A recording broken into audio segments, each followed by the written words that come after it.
por un día más de su misericordia que nos da vida, que nos permite en este día tan hermoso, soleadito. Casi ya se nos va este año, increíble. Ya estamos vísperas del Día de la Madre y bueno, ya queda poco, pero la misericordia del Señor es grande, así que le vamos a dar gracias y vamos a pedirle al Señor que me dirija para poder comunicar lo que Él ha depositado en mi corazón esta mañana y que hable a nuestros corazones. Padre, una vez más venimos humildes ante ti, Señor, primero reconociendo que somos, Señor, hijos tuyos por tu gracia y tu misericordia.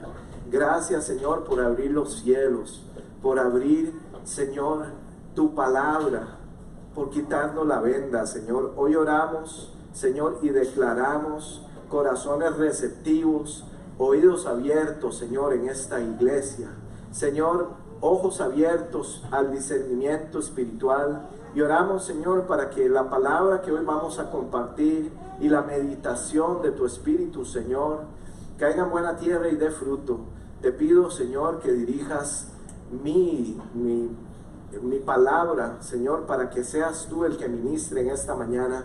Te damos la gloria, la honra, porque tú eres bueno siempre, tú eres fiel en todo momento. En el nombre de Jesús, amén y amén.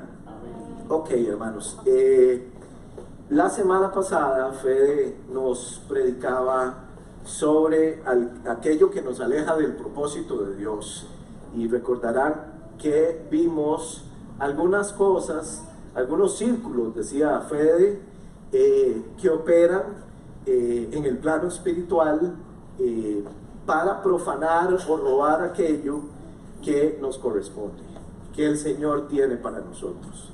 Y reflexionábamos sobre el pasaje bíblico.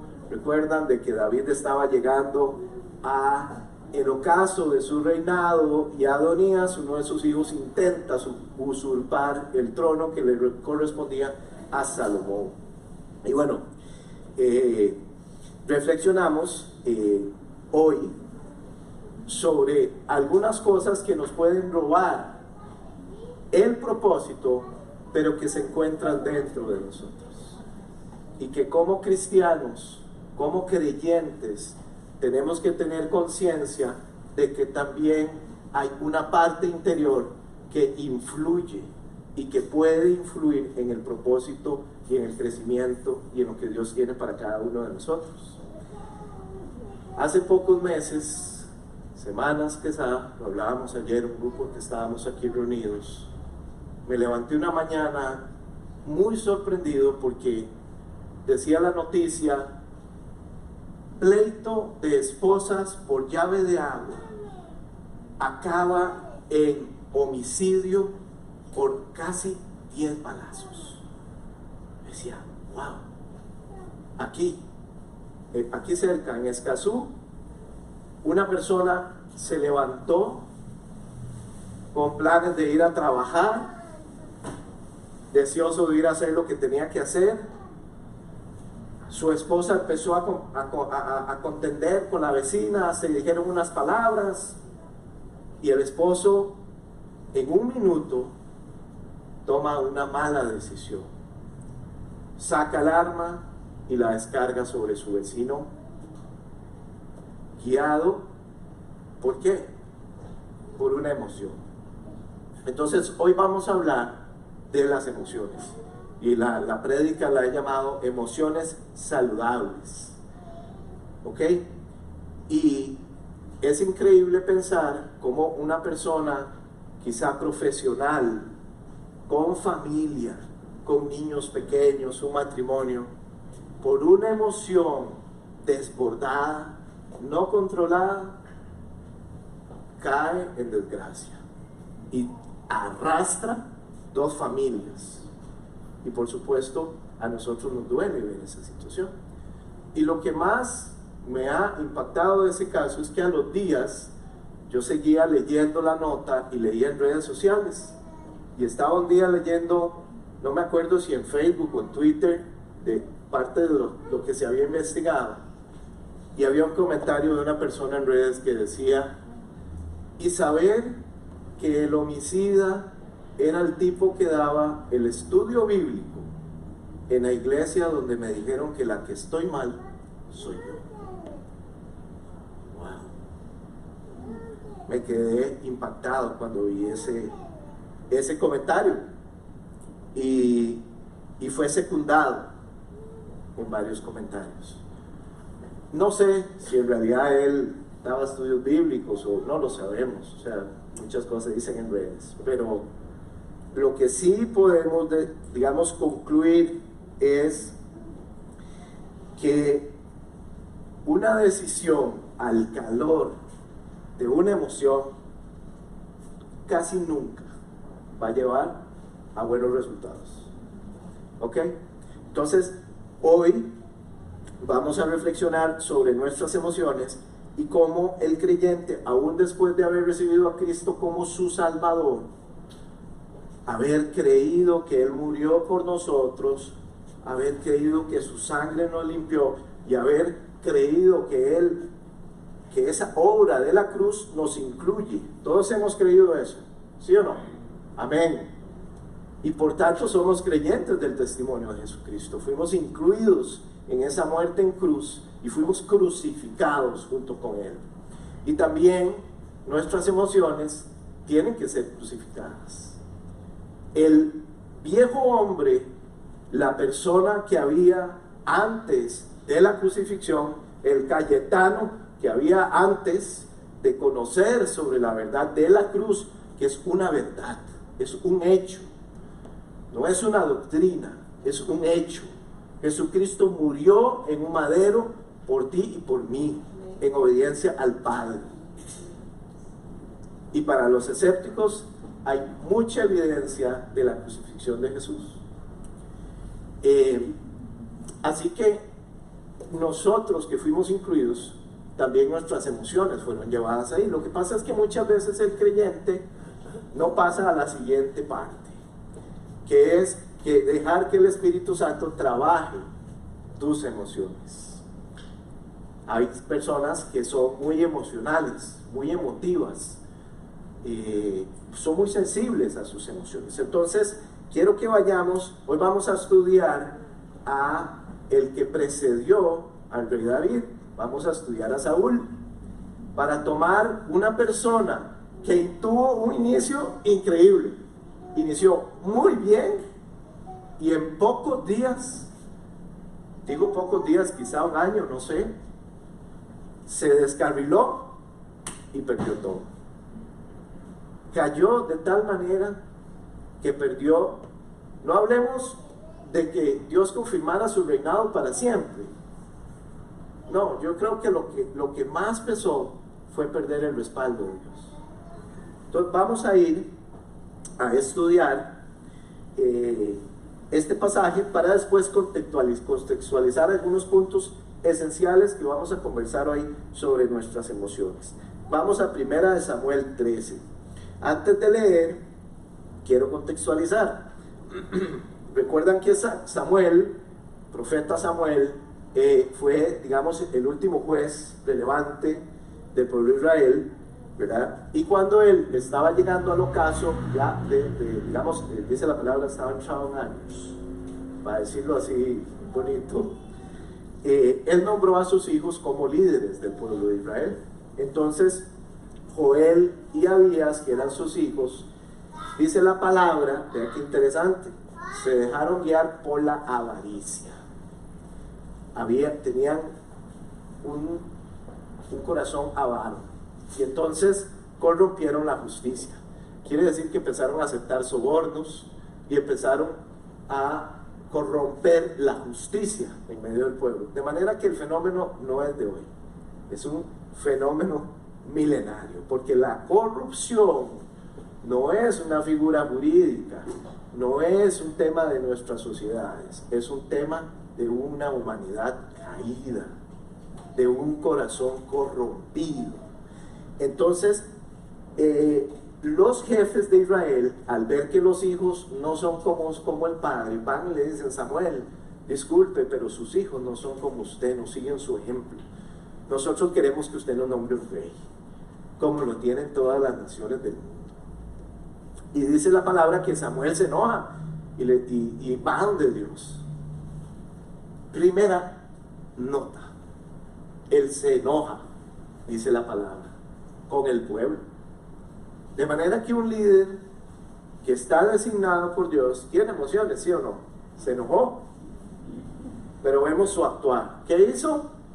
Fue a donde Dios y le dijo: Señor, este pueblo me está pidiendo nombrar un rey.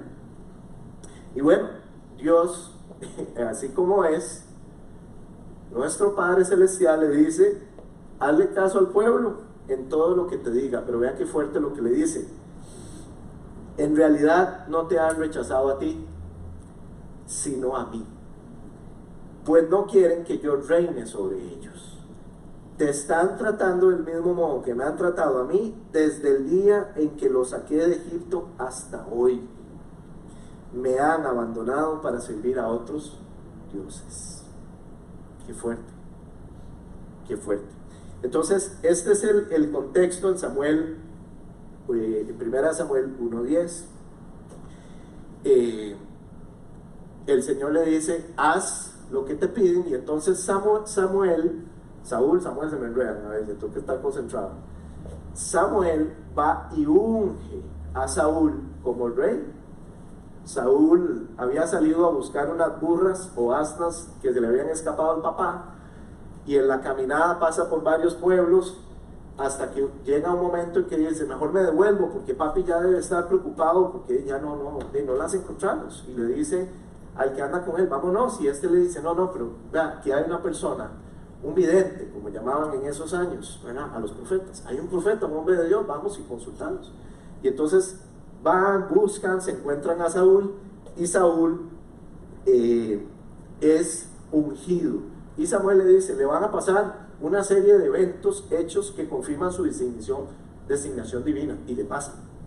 Y entonces, muy interesante, porque en esa parte uno empieza a ver que Saúl experimenta la presencia del Espíritu Santo, número 1, y comienza a profetizar. Saúl empieza a profetizar, y los que están alrededor se sorprenden y dicen: pero ¿cómo? Si este es un profeta. Porque además venía de la tierra de Benjamín, que era pequeña. Entonces dice la palabra que todos se quedan como sorprendidos de que este chaval, ¿qué? Y después Samuel convoca al pueblo, hace un sorteo y Dios lo elige como un rey.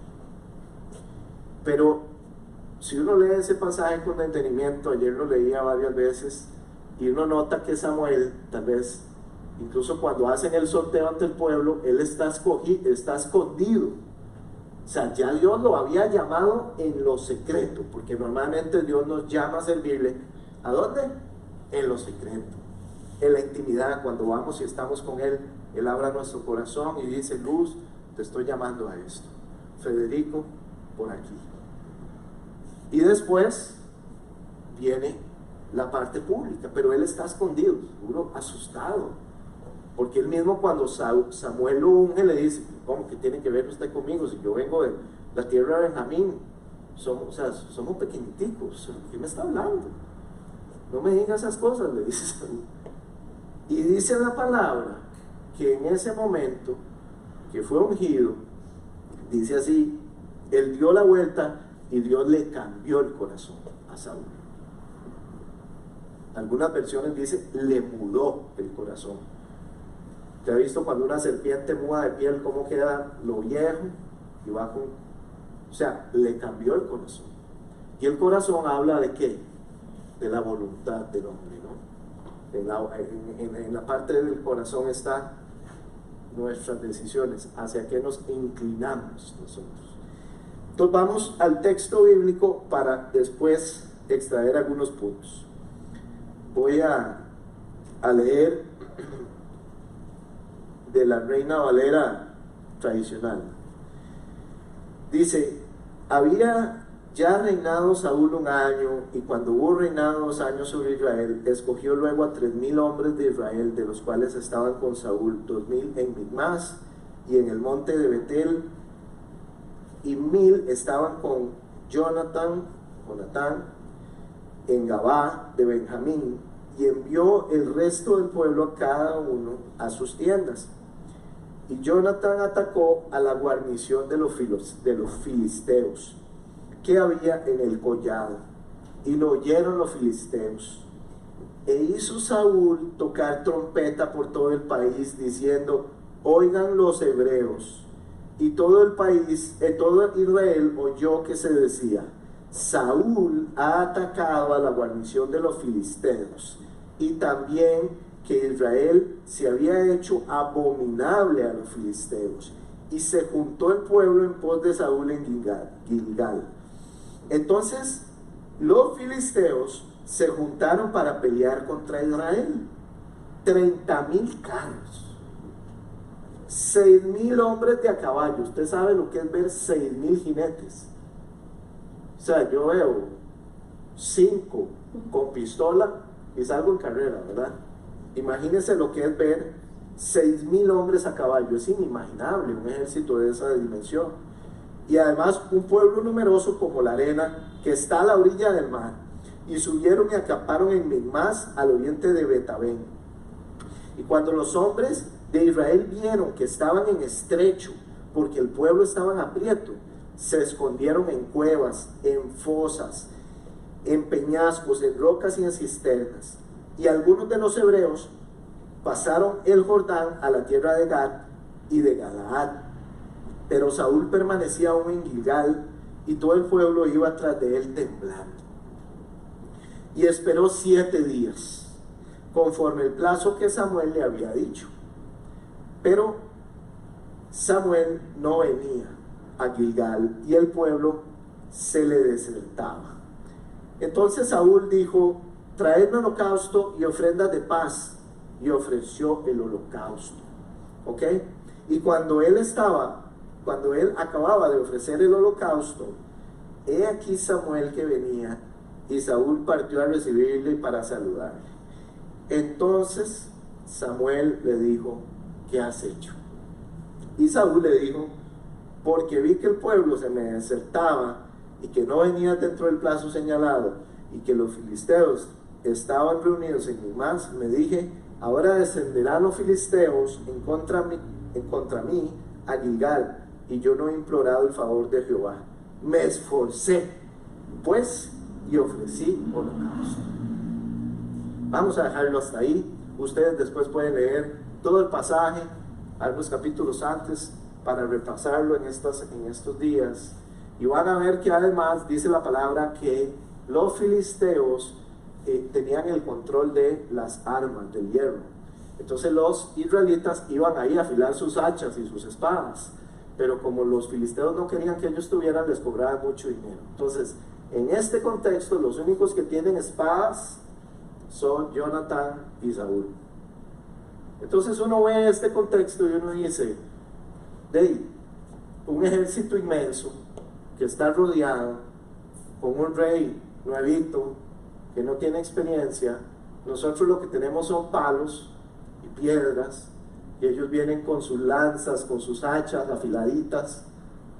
La gente se empieza a morir del miedo. Dice que iban temblorosos, se escondían en fosas, se escondían en donde podían. Entonces aquí vemos que Saúl enfrenta un desafío que pone a prueba que su fe. Samuel lo había ungido y le había dicho: váyase a Gilgal y espéreme 7 días. Al 7º día yo voy a venir a Gilgal y vamos a ofrecer holocausto, vamos a hacer un sacrificio, y yo le voy a decir lo que usted va a hacer. Y Saúl hizo caso y se fue. Pero cuando se vio presionado por las circunstancias externas, él no hizo lo que Samuel le había ordenado. Entonces esto me lleva a reflexionar sobre cómo en una persona como Saúl, que había sido nombrado rey de Israel, es puesto en una situación tensa, estresante, desafiante. Y entonces imagínese usted lo que es ser usted el rey recién nombrado y ver que todo el mundo está corriendo. que sus soldados están desertando, porque la palabra de Dios siempre, ¿verdad?, tiene sus cosas que uno empieza diciendo que Saúl formó un ejército. Y leía en un artículo de dogmática que no es en vano que lo menciona la Biblia, porque durante la época de los jueces, cuando el pueblo salía a luchar, el juez convocaba al pueblo y ellos llegaban ahí y se acomodaban y iban a pelear, pero no había un ejército como tal formado. Al quedar nombrado Saúl como rey, él convoca al pueblo y forma un ejército que lo acompaña. Es decir, él sigue ¿qué? Los patrones del mundo, porque era lo que las otras naciones hacían. Entonces ellos pasaron de una teocracia donde el que dirigía la orquesta era Dios, a un rey que para empezar a guiar empieza a ver el sistema del mundo y empieza a copiar lo que otras naciones hacen. Él tiene entonces un ejército, pero lo empieza a verse. Entonces, ¿qué empieza a pasar? ¿Qué empieza a pasar en nosotros cuando Dios nos llama, nos da una palabra en lo íntimo, viene la palabra profética o la confirmación en un sueño o como un profeta, y usted está fortalecido en una fe, pero después de un tiempo de caminar, uno empieza a ver alrededor y uno dice: Señor, yo no me imaginaba que esto iba a ser así. Yo no creo que las circunstancias se iban a ver así, es que creo que yo entendí mal. ¿O qué está pasando? ¿Por qué la situación se me está complicando? Y empiezan las emociones, ¿no? Empieza a surgir como en esta, intensamente, la fabulilla esta de los chiquitillos, ¿verdad? Todos los bichillos empiezan, ¿verdad? Ansiedad, ¡pam! Si no se ha puesto ansioso esperando los tiempos del Señor en una situación tensa, ¿verdad? Imagínese a David ahí, probablemente sintió miedo, temor de ver semejante ejército, su ejército desbandado, tuvo una emoción. Entonces, ¿qué es una emoción? Dice un diccionario psicológico que una emoción es un estado transitorio pero intenso que se produce debido a una situación o a un estímulo del contexto que nos rodea, ¿verdad?, que modifica el equilibrio psicofísico. Es decir, si yo, por ejemplo, si hay una muerte de un familiar cercano, la emoción, la muerte es el estímulo o la situación. La emoción es lo que produce en nosotros, ¿qué? La tristeza. La tristeza produce lágrimas. Así como también hay sentimientos. Entonces, probablemente, si usted va caminando y le sale un rottweiler, de esos que ni ladra y se le viene encima, usted va a sentir ¿qué? Mucho miedo. Sus rodillas se le van a aflojar, sus manos le van a sudar, usted probablemente la reacción fisiológica del cuerpo le va a liberar sangre, adrenalina, y usted va a pegar un brinco que es capaz uno de saltarse un carro. A mí me pasó chiquitillo que me salió un pastor alemán y me salté una cerca que hoy en día no entiendo cómo me la salté, porque fue tanto el susto que de ver yo ese animalón venir corriendo hacia mí, que yo pegué 2 brincos como el hombre araña, y después cuando iba con los pies así, dije: ¿ahora cómo caigo? Bueno, caí como cae uno cuando no sabe, ¿verdad? De espalda, y ahí así me mato. Pero después vino un sentimiento a mí. Un sentimiento. ¿Qué es un sentimiento? Dice el diccionario de psicología, y esto es importante que nosotros nos instruyamos para conocernos, porque la palabra nos enseña que nosotros somos seres tripartitos. Tenemos una carne, ¿verdad?, que es mortal, que es débil, ¿verdad?, que no puede ser santificada. Esta carne aquí se queda. Tenemos un alma, que es donde reside nuestra personalidad, ¿verdad? Entonces, en el alma están nuestros deseos, nuestras decisiones. Entonces, en el alma residen ¿qué? La mente, el pensamiento, ¿verdad? La mente, el órgano donde nosotros pensamos y procesamos. Tenemos la capacidad de entender el mundo, por ejemplo.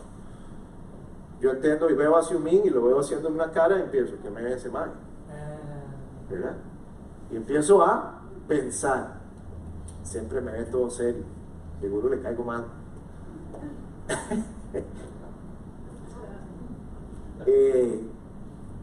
Eso es parte del alma, la mente. Después hay una parte que es la voluntad, que es donde, digamos, está hacia dónde me inclino yo. Me levanto a trabajar temprano o lo pereceo, ¿verdad? Y está vinculada con el libre albedrío que Dios nos dio para escoger si peco o obedezco a Dios. ¿Cuál es tu voluntad? Y generalmente uno va a vincular la voluntad con el corazón en la palabra, o sea, de buen corazón es que el corazón se inclina a tomar decisiones que son de agrado del Señor, como el rey David. Un corazón conforme al Señor, porque su corazón siempre se inclinó, no fue que no pecó, claro, pecó, pero su corazón siempre se inclinó ¿a qué? A tomar la decisión correcta, aun cuando había fallado. Ahora vamos a ver que Saúl no tomó la decisión correcta. Entonces los sentimientos, tenemos las emociones que son algo que el Señor que nos diseñó, nos dio emociones. Y si nosotros fuimos creados a imagen y semejanza del Señor, podemos entender entonces que Dios tiene también emociones.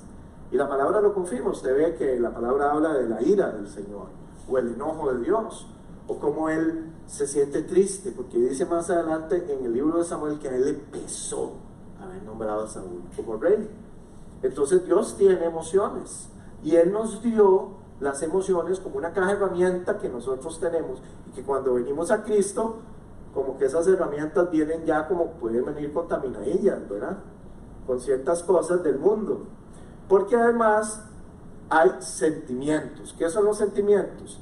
Es la experiencia subjetiva, cognitiva que yo le doy a una emoción. Entonces, cuando yo ya salté la barra y caí al otro lado y vi que el pastor alemán lo agarró el dueño, ¿verdad? Ese miedo que yo sentí se me transformó en ¿qué? En ansiedad, ¿verdad? En estrés, y entonces yo no volví a pasar por esa calle. Y además le cogí cosa al pastor alemán. Es una raza que yo le tengo mucho respeto, porque una emoción tan fuerte que sentí produjo en mí un sentimiento. Entonces estos sentimientos tienden a ser más complejos, porque ya mezclan lo que yo viví y cómo procesé en el momento esa emoción. Y a eso le meto los cúmulos: contexto cultural, contexto familiar. Nosotros somos una batería emocional. Y la palabra nos enseña que las emociones y los sentimientos tienen que someterse, como todo nuestro ser, a Dios, porque las emociones y sentimientos son parte de nuestra alma, y nuestra alma tiene que rendirse a Dios. Entonces nosotros tenemos que tener cuidado como cristianos de haber llevado nuestras emociones a la cruz. Y vamos a ver cómo se hace eso. Cuando Jesús estuvo en la tierra, experimentó lo mismo que nosotros vivimos actualmente. Y vemos cómo Él, en Marcos 3, por ejemplo, visitó la sinagoga y estaba el que dice que tiene la mano seca. Yo me imagino que es como que tenía alguna atrofia, ¿no? Y Jesús le preguntó a los que lo estaban viendo ahí para ver si le hacían una trampa y lo mataban. Y les dijo: ¿qué es permitido hacer en el sábado? Porque en ese pasaje ellos se quedan callados, y dice que Jesús, enojado y entristecido, por lo obstinado que eran, lo reprende, ¿verdad? De manera que Jesús en muchos pasajes nos enseña la palabra que Él tuvo sentimientos.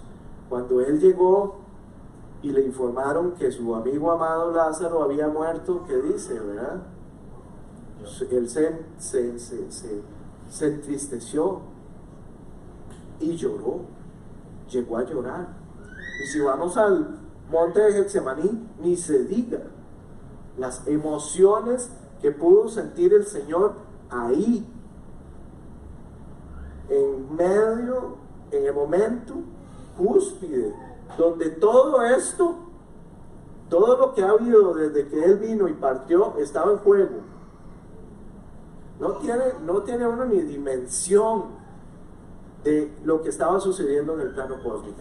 Entonces el Señor nos enseña cómo podemos nosotros manejar las emociones. Y vamos a estudiar utilizando este pasaje que ya vimos de Saúl para ir extrayendo algunas cosas. Lo primero que yo creo, y esto es algo que el Señor me ponía, por si quiere apuntarlo o llevárselo por ahí para meditarlo, es: yo soy responsable de mis emociones. Y por lo tanto, yo soy responsable de gestionar mis emociones. Usted es muy normal que usted oiga a la gente decir: es que fulanito me hace enojar de una forma. Es que a mí, si hay algo que me saque de mis casillas, es esto. A mí, si hay algo que me estresa, es esto. ¿Sí o no? Pero la palabra dice que usted tiene que poder controlar sus emociones. Entonces nosotros normalmente en nuestra comunicación verbal, generalmente le endilgamos la responsabilidad por las emociones, y lo que a mí me hizo hacer la acción que yo tomé por esa emoción, a un tercero. Le pasó a Saúl. Note que cuando Samuel llega y le dice: ¿qué hiciste? ¿Qué has hecho? Le dice. ¿Qué hace Saúl? Pues como yo vi que la gente se estaba yendo, estos cobardes estaban yendo, y usted no llegó a tiempo, en el plazo que me había dicho, y los filisteos se estaban juntando, y yo me armé de valor y fui a hacerlo. Él no, viene y le dice: perdón, hice una imprudencia, tomé un atrevimiento, sé que no puedo hacer esto porque esto solo lo puede hacer el sacerdote, y estoy lidiando con el Dios del universo.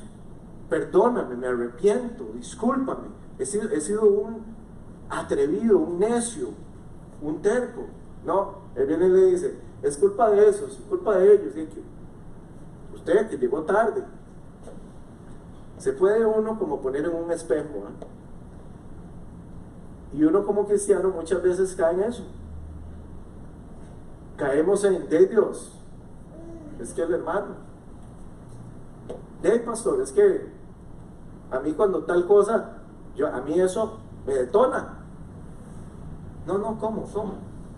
Usted no tiene que detonarse, usted no tiene que andar ansioso, usted no tiene que ser la persona, porque dice la palabra en Gálatas 6, dice: cada cual examine su propia conducta, y si tiene algo que presumir, que no se compare con nadie. Es decir, si usted tiene algo que presumir y es muy carga, siéntase orgulloso en el cuarto donde nadie lo vea, ¿verdad?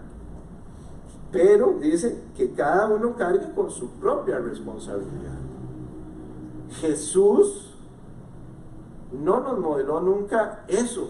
Es que ustedes, discípulos, ahí durmiendo, y yo en el monte, aquí llorando, espabilense. ¿No?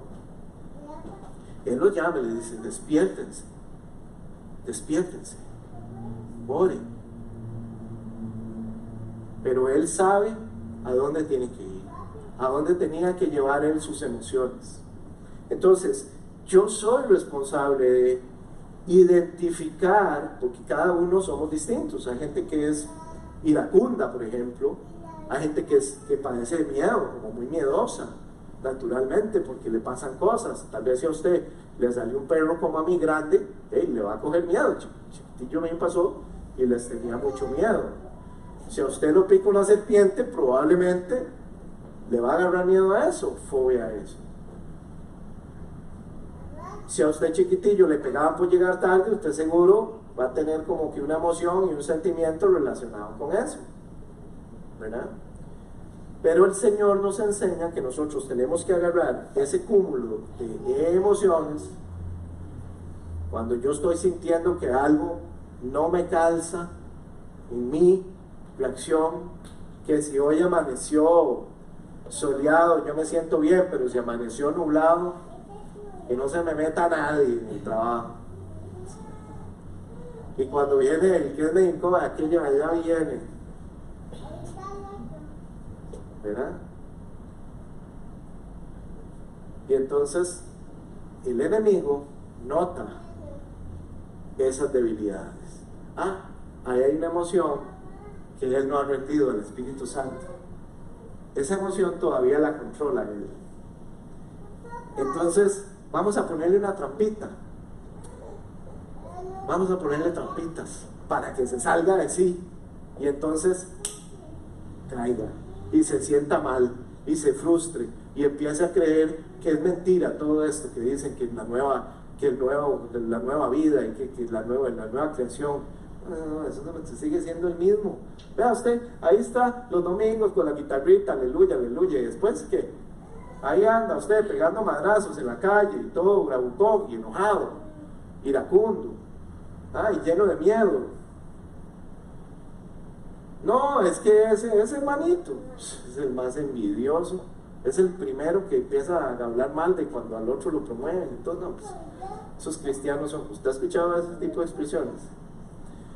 Bueno, porque hay mucho creyente que vive. Vea, Saúl, después de que cae, Samuel le dice: hoy el Señor te ha quitado y ha escogido una persona conforme a tu corazón.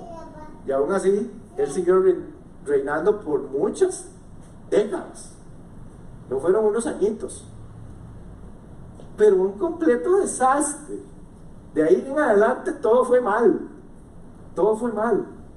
Y terminó muy mal. Porque era él que, en sus emociones, en su humanidad natural. Y muchas veces nosotros tenemos esa dicotomía entre lo que mi espíritu quiere hacer y el Espíritu Santo me está diciendo que yo tengo que hacer, y lo que mi emoción dice. Entonces, cállese, dice el Espíritu Santo, cállate, no digas nada. Y usted por dentro de la emoción, ¿verdad? Está furiado. Dele, dígale, usted no aguante, usted tiene la razón, es que no es culpa suya, es del otro, es que qué barbaridad. ¿Hasta cuándo? Es injusto, eso no es así. Y entonces usted está por dentro, ¿verdad? Porque usted tiene esa dicotomía entre que el espíritu me tiene como que no puedo decirlo, y ¿qué termina pasando si usted no tiene eso rendido a Dios? Si usted no ha ido y le ha dicho: Dios, tengo un problema con la ira y yo no quiero ser igual, yo quiero rendir mi emoción, yo no quiero ser envidioso, yo no quiero ver al otro con carro nuevo y yo así como que está bien polo. ¿Qué pasa? Eso es de un cristiano. O es usted la persona que dice: che, gloria a Dios, que dicha que está bendecido. ¿Verdad? Hay muchas emociones. Las emociones son muy importantes para nosotros. Y la palabra dice, primera de Santiago 1:8, dice que una persona que es guiada por sus emociones carece de principios sólidos, ¿verdad? Y dice: el hombre de doble ánimo es inconstante en todos sus caminos. El hombre de doble ánimo es inconstante en todos sus caminos. Y la persona que hoy dice: sí, gloria a Dios, voy a servir, y mañana dice: ay, no, es que ya no, es que yo solo sirvo, digamos, como entre enero y abril, pues ya cuando empieza a llover, ¡ja! Está loco, no me voy a mojar. Es un ejemplo, pero la persona que es guiada emocionalmente en su caminar, en el caminar diario, dice la palabra, es inconstante. Entonces, él es la persona que usted ve que pasa 20 años yendo a la iglesia, pero sigue igual. Y no se supone que nosotros tenemos que estar igual, ¿sí o no, Fede? Veíamos que nosotros somos gente del reino y que tenemos que ir a conquistar y hacer las obras que Él nos ha llamado. Y se supone que nosotros vamos a ser prósperos como la aurora del alba, vamos a ir creciendo, ¿verdad? ¿En qué? En las bendiciones del Señor, en paz. Nuestras emociones Yo no puedo ser una persona que me diga cristiano, creyente, y no haber llevado al madero si yo no tengo paz y no vivo con paz en mi corazón, en medio de toda circunstancia. Ahora, no es una paz que produzco yo, porque es la paz que sobrepasa todo entendimiento. Usted ve que el cristiano, el creyente que ha llevado todo su ser, y le ha dicho, Señor, aquí está, porque Dios no se va a enojar no se va a enojar, ni se va a sorprender, ni se va a asustar de que usted sea lo que sea que tenga esa emoción que lo domina, sea envidioso, ¿verdad? Es decir, sea una persona cuyo miedo lo lleva a hacer cosas indebidas, porque usted puede tener miedo a no tener, ¿verdad? Entonces, son personas que son guiadas, o sea, tu motor de acción es el temor. Error, totalmente. Vean lo que le pasó al pueblo cuando llegaron y fueron a ver la tierra la prometida. Y volvieron y el reporte que dieron fue, ¿guiado por qué? Por emociones. Por emociones, no por un Espíritu Santo, no por una persona que tiene convicción de fe. Entonces, yo tengo, sí, responsabilidad de hacer un autoexamen y decirle, Señor, aquí está, examina si yo amo como tú amas, si mi amor es como el que tú demandas, porque es una emoción el amor. Los afectos que tenemos están alineados con el que el Señor dice que tengo que amar, porque hay cosas que amamos y que no están bien, ¿verdad? Cuando uno viene al Señor, que el Señor te dice, no más, y tenemos que rendir eso.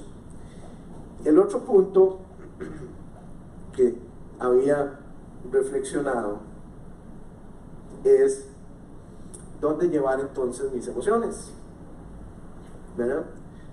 Si es tan grande como para producirme ansiedad o miedo o duda, es grande entonces para orar. Yo creo que eso tiene que ser algo que nosotros siempre tenemos que ir al lugar secreto, cada uno, y decirle, Señor, aquí estoy, vulnerable. La historia de Saúl nos muestra algo que quizá todos nosotros podemos identificarnos, que en algún momento abrimos nuestros ojos y vimos la batalla es demasiado grande, no lo voy a lograr, es normal que uno pueda sentir ese cúmulo de emociones que vienen a uno en tiempos de prueba o cuando estamos pasando por un desierto, que usted pueda volver a ver y decir, Señor, pero si yo estoy cimentado o caminando en el Espíritu, yo no voy a ser llevado como las olas del mar. Pero si yo estoy caminando en mis emociones, a mí me va a hacer el enemigo para arriba, para abajo, me va a cachetear. Y quizá alguien nuevo en la fe dirá, Luis, ¿y cómo va a ser eso? O sea, ¿cómo ando yo en el Espíritu? ¿Cómo camino yo en el Espíritu? Bueno, yo tengo que cultivar una conexión íntima, profunda con el Espíritu Santo. Y lo hemos hablado leyendo la Biblia, tiempo de oración, para que mi oído se empiece a entrenar, yo empiece a oír el silbo apacible. Porque el Espíritu Santo habla a nuestro espíritu, no habla a nuestras emociones. Es a través de la parte, el espíritu del hombre, que nosotros nos comunicamos con Dios. Pero si yo tengo unas emociones desbordadas y descontroladas, ¿verdad? Y me están sonando la marimba, las emociones, me va a costar oír al Espíritu Santo. Y usted empieza a ver que la gente que es muy emocional, muy sentimental, ¿verdad? Muy melancólica y que todo se le vuelve como, uy, no, o sea, no le gusta exponerse, no le gusta sentirse, ¿verdad? Las emociones lo dominan y no hay nada más volátil, no hay nada más, creo yo, en el mundo cambiante que una emoción, los sentimientos. Uno puede cambiar de un estado de ánimo de un momento a otro. Es decir, yo puedo estar tranquilo lavando los platos, y de un momento a otro, prendido en cólera, ¿qué está haciendo? Nena, pegándole una regañada a la chiquitilla. Exploté. Y me ha pasado, cuando les digo esto es porque he tenido que ir al Señor en mis múltiples roles, porque uno es papá, uno es compañero de trabajo, es hijo, es hermano. Todos tenemos múltiples doctores, múltiples sombreros, ¿verdad? Y las emociones en cada caso juegan. Dígame quién papá si las emociones no son puestas a prueba. Y como usted a veces, Señor, toma todo mi ser y deposita hielo, porque me voy a prender con la faja. Y yo me he tenido que realmente apoyar mucho en el Espíritu Santo para poder, digamos, tener una educación que forme, no que deforme. ¿Por qué? Porque si yo voy y lo que hago es manotazo, la nalgada, ¿verdad? Puede haber situaciones, no digo que no, ¿verdad? Porque la palabra lo instruye, o sea, la palabra dice, hey, si hay que hacerlo, hay que hacerlo. Pero llega un momento en que ellos tienen razonamiento. Y a veces uno con ellos, ¿verdad? A veces ya es como, ya no le puedo pegar, tengo que razonar. Y a veces lo llevan a uno a límites. Y vienen las emociones, los sentimientos. Póngale a eso además cansancio, estrés laboral, situaciones de salud. Porque dígame usted, si usted anda con alguna enfermedad, ¿usted está más sensible? Claro, claro que sí. Una persona que tiene, hay padecimientos que nos alteran las emociones. Y nosotros tenemos que ser empáticos. Pero también, si pasamos por ese camino, tener esa conciencia y decir, pucha, esto a mí me está afectando Dios. No recurrir a donde no tenemos que recurrir. Por eso aquí decía, ¿a dónde llevo mis emociones? Señor, esta situación que estoy pasando en mi matrimonio me está llevando a que yo tenga desánimo, a que yo tenga tristeza. Y yo no quiero que la tristeza me lleve a mí a tomar decisiones equivocadas en mi matrimonio. Porque ¿sabe qué? Usted puede ser que empiece a alimentar su vida y a guiarse por una tristeza. Puede ser que usted algo así tan sencillo como que usted llega el viernes cansado, con ganas de entrar a su casa, y tal vez el cónyuge que está ahí como en otras, ¿verdad?, te dice algo grosero. No sé si a alguien le ha pasado. O usted llega al trabajo en la mañana y tal vez usted amaneció como que le dolía la garganta y está cansado y el jefe lo tiene muy presionado. Y usted llega y un compañero le dice así, ¿verdad? ¿Qué le pasó, güey? Está pero demacrado. Ahí, ¿verdad? Hasta que uno siente la emoción, ¿verdad? Hay gente muy imprudente. Somos imprudentes a veces, la lengua nos hace a veces decir cosas imprudentes. Por eso la palabra nos llama a tener ponerle freno, ¿verdad? Porque a veces nosotros podemos decirle algo al cónyuge que lo dispara, lo detona una emoción. Tal vez le dijiste algo grosero y la persona en su emoción lo interiorizó, produjo un sentimiento, pero ¿qué? Se lo guardó. No lo llevó a Dios, no lo llevó se lo guardó. No dijo nada. Se lo guardó y lo albergó ahí. ¿Y eso qué hace? Eso empieza a generar una raíz de amargura.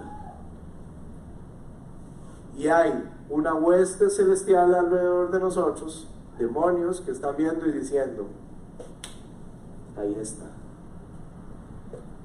2, 3 o más que nosotros logremos ir a decirle a la esposa, jódalo porque dejó mal puestos los zapatos.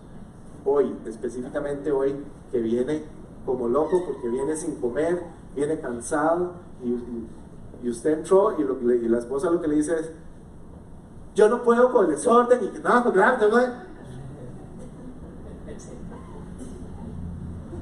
ya todos los Vamos aquí casados, ¿verdad? No sabe cómo manejar esas emociones. Señor, me has mirado a los ojos. ¿Sí? Pero todos pasamos por esas situaciones en el matrimonio y a veces, o en los trabajos, o con mi hermano, y a veces uno tiene que, Señor, esta situación pasó, yo no quiero que esta emoción, no quiero que esta me genere tristeza, me genere desánimo, no puedo permitir eso. Pero además el otro coño, ¿y cómo lo procesó? Siempre que vengo es un hostigamiento. Es que no he ni entrado, o sea, no di ni un paso y ya está. Entonces, ¿qué hace el enemigo? ¿Qué hace el enemigo? Cosas muy obvias, pero que nosotros a veces, como si no andamos en el espíritu, no las vamos a discernir. Le aparece una muchacha muy guapa en el trabajo, muy cortés, con un amigo ahí muy caballeroso, y empieza la tentación. Y empieza usted, por una emoción que no está rendida a Dios, te está llevando a una acción que no es la correcta. Porque entonces usted empieza como a volver a ver a otro jardín, y el enemigo, mire, como un joystick, ¿verdad? Jugando con tus emociones, ¿verdad? Y empieza a mover, porque el enemigo tiene el poder de mover cosas en la tierra. No crea que no, así opera el reino.